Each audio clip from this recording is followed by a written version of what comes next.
What's up, guys? I'm Jacob. You're watching the Prepper's Bunker Outdoors. Today we are here to talk about the HalfBreed Blades Milspec folder. Really cool knife, S30V. I'll have specs for this blade up here in the corner. Dax, get out of here and stop being annoying. So I've got some stuff to show you for some size comparisons, some things to say. I've been carrying this for a few days now. Real quick, let me just say it comes nicely packaged in here. You get another box in here that holds the knife. You get a little packety packet, and you get the whatever, the doggone patch here. But it comes with thumb studs, 3 different size thumb studs for the 3 different sized holes in the blade. I think this is really cool, and I had a thumb stud installed on here. The reason I took it out is because I like to strop, and thumb studs can sometimes kind of get in my way when stropping. It annoys me, so I take them out. So here's what we've got going on here real quick. This is a Stand Strong Art patch, Hardcore Hardware, HalfBreed Blades, the Prepper's Bunker. Size comparison, this is a pocket strop. I love these things and use them a lot. And for further size comparison, we have a normal Swiss Army knife hiker,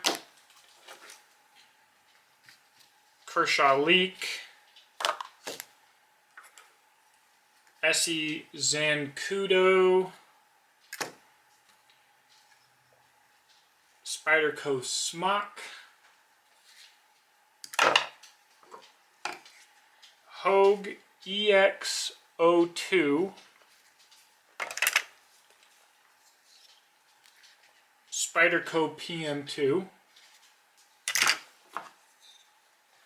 Hogue RSK, and HalfBreed Blades Large Bush Folder. So this knife is the most comparable to the Hogue RSK, the Hogue EX02, and the Spyderco PM2. It is, however, heavier than all of them. You have a G10 scale on this side, nicely contoured, and this whole frame lock side is 420 stainless. So it is a little bit thick. It does not bother me in pocket, although I know that some of you guys don't like carrying a knife over some arbitrary number like 3 ounces. If you carry a gun on your belt and a flashlight and a tourniquet and a wallet and a phone like a proper man should, then it's not going to bother you on the belt. Also, for a size comparison here, the Exodus Knife and Tool Adventurecraft and Jackalope. So as we get into this review a little bit, the first thing that I noticed is that this pocket clip is really strong. So in pulling the knife out, getting over that last little seam in the pocket takes a bit of a tug. And I don't mind that at all. You're not going to lose this knife out of your pocket. It's got a really nice heft to it. For me, in my little fingers, the finger choil and the thumb jimping are both usable. This comes in 3 different blade types. This is the drop point. I believe you can also get a Warncliffe or a Tanto or something. I like the look of the pivot. I think it's nicely machined. Fit and finish is nice. Your micro bevel here is a little bit more shallow at the front and a little bit deeper as you get up closer to the point. Not perfectly consistent, but also not something that bothers me in the least.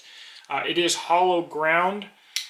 Now, I'm not an expert pocket knife reviewer. Some of you guys get really wild with things. Some of you guys care a lot about things that I don't care about, like blade centering.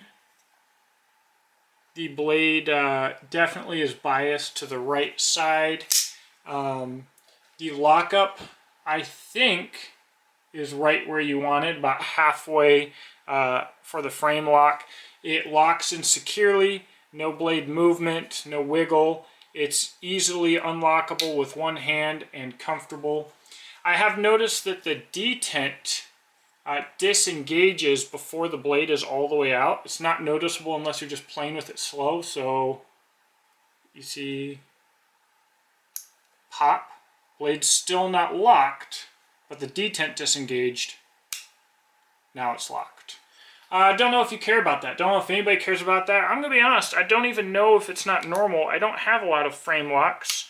But again, when using the knife, I've never noticed it, and I really couldn't care less.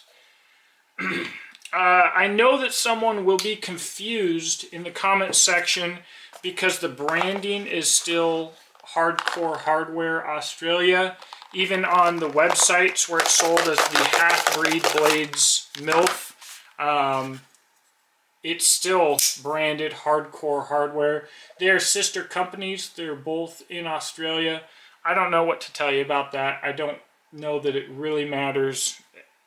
They're not one and the same, but they're closely related, as you can probably guess from the branding. So, who is this knife for? Well, if you like a knife like the PM2 or Hogue EX02 or whatever, I think it's for you. I think it's a little heftier than these other blades. I think the choil is very nice. I think the ergonomics are very nice. And I think that the price point is not bad. It's made, as far as I understand it, in Taiwan. I think that the fit and finish is excellent. A lot of you guys on a pocket knife, even a somewhat chonky chonker like this one, do prefer a hollow grind. So the Hogue is a flat saber, the PM2 is a full flat, and the RSK is a flat saber. If you do prefer a hollow grind, then that might be what makes that the knife for you. What I think about it, when I first started using it, it reminded me, not only because it's S30V, of my first ZT, a 0350, carried it in Afghanistan. And as I started playing with it, I started thinking that this knife might be more ZT than a lot of new ZTs. And that's not to say that new ZTs aren't good. I think that they absolutely are. But I believe that the brand has changed. At first they were doing overbuilt folders like this absolute Chongus reminds me of a ZT. Stainless steel scales, 16 ounces, S35 VN, like 3/16 of an inch thick. This is like what I originally thought of ZT as a brand, and they've gone to something else. More of, I don't know, everyday man's hinder. So I feel like HalfBreed Blades is almost taking up the torch there. Cool knife. I've really enjoyed carrying it. And it's stropped up well. I haven't gotten it dull enough yet. This is an initial impressions video. I haven't gotten it dull enough yet to need to reprofile it. We'll see how that goes. But so far, I have gotten it dull enough to need to strop it right back, no problem. Very happy with it, very comfortable user. Again, I did like the thumb stud. On this particular design, I feel like with the handle ergonomics, the thumb stud's a little bit more natural than the flipper, whereas I never miss the thumb stud on my Hogue. I've never missed it. The blade just is designed very well to be a flipper. This one isn't bad, but I find myself going for the thumb stud. But I'm not a big fan of thumb studs, again, because I like to strop. And that does annoy me a bit on the RSK. And of course, I could just remove the thumb stud on the RSK, but I don't. I guess, continue to enjoy the RSK for what it is.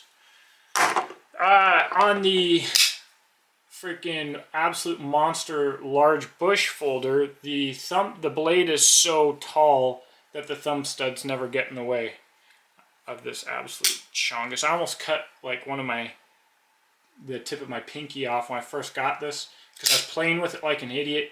I was closing it without paying enough attention, and my pinky was just barely hanging over, and slip, that skin was gone. Good, not just skin, that was a hunk of meat. Anyways, cool knife, guys. Stoked to keep using it. You'll see it on Instagram often. It will become one of my daily carries. I'll say that these guys here are not daily carries for me as much. I don't enjoy using them quite as much. They're just, they don't fill the hand as much. I actually probably carry this more than those, but more than those other ones. The size is just not a size I carry as much, but when I'm going on when I'm wearing smaller pants or something, like dressy pants or something like that, I'll usually take one of these or swim trunks or whatever. Something other than my everyday carry. I beat on this one a little bit because I feel like it deserves it. But, so I don't carry those as much. This is my standard carry size. This is my favorite carry size. It's comfortable carry. It's fun to use. So if I'm not carrying one of these folders, then I'm typically carrying the Jackalope or the Adventure Craft. And then second after that's probably this. I carry this more than the smaller and lighter ones because I love it. So that's what you guys got. Love the knife, and I'll put, you know, you can see links to how you can support this channel in the description box below, and I'll throw a link into Hardcore Hardware. Doggone it.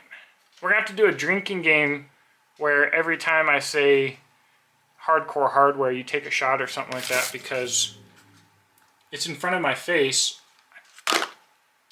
It's annoying. Let me know what you think in the comments section below. Do you think it's a good value for a knife? Do you think it's too heavy for what you would carry? And if you guys follow me on Instagram, like I said, you'll see it fairly often because it will be added to the regular lineup. So, check it out. Let me know what you think.